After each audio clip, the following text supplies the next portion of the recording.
Здравейте! Днес ще ви покажа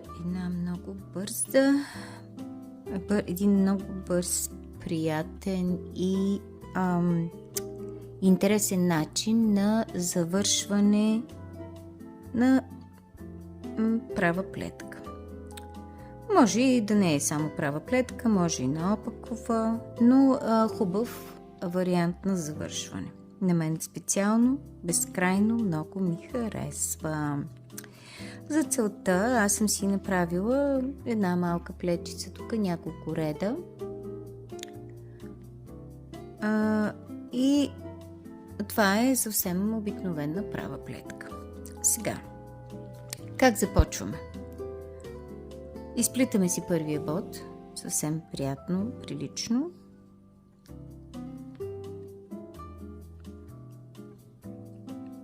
Изплитаме и втория бод. След което връщаме двата бода обратно на първата игла. Изплитаме отново първия бод, след което вторият, който вече сме изплели веднъж, го изплитаме заедно с третия. Два бода изплетени заедно. Следваща стъпка. Връщаме двата бода обратно на лявата игла.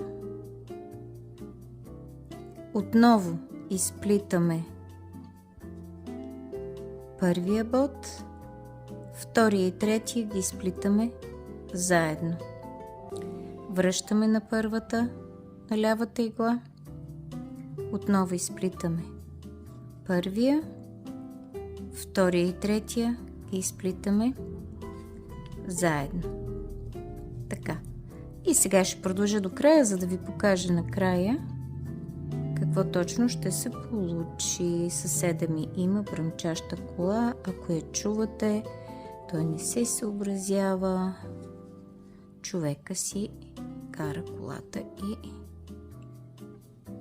се чува шум. Така. Ето това е, което се получава. Ще го изплета до край, за да ви покажа накрая какво се получава. Ето.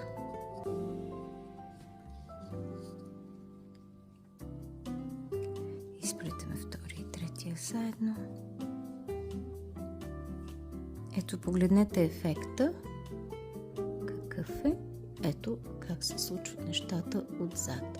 Хубаво е за завършване на ръкави, на бие, на шал. По този начин завършено не се завива, не се замотава. Ето това е в общи линии. Ето така. Последен път показвам. Изплитаме първия, изплитаме втория и третия заедно. Връщаме обратно на лявата игла, изплитаме първия, сам, втория и третия заедно. Връщаме на лявата игла, изплитаме първия и втория и третия заедно. Това нещо може да се направи и с 3 бода вместо с 2.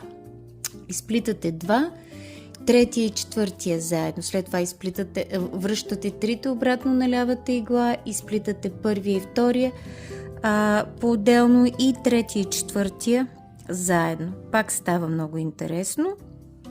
Така че това е в общи линии, което исках да ви покажа. Както виждате, бързо, лесно и за малко да кажа вкусно, но не е вкусно.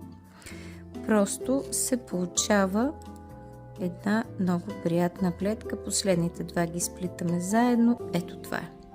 Виждате за какво говоря. Ето това е.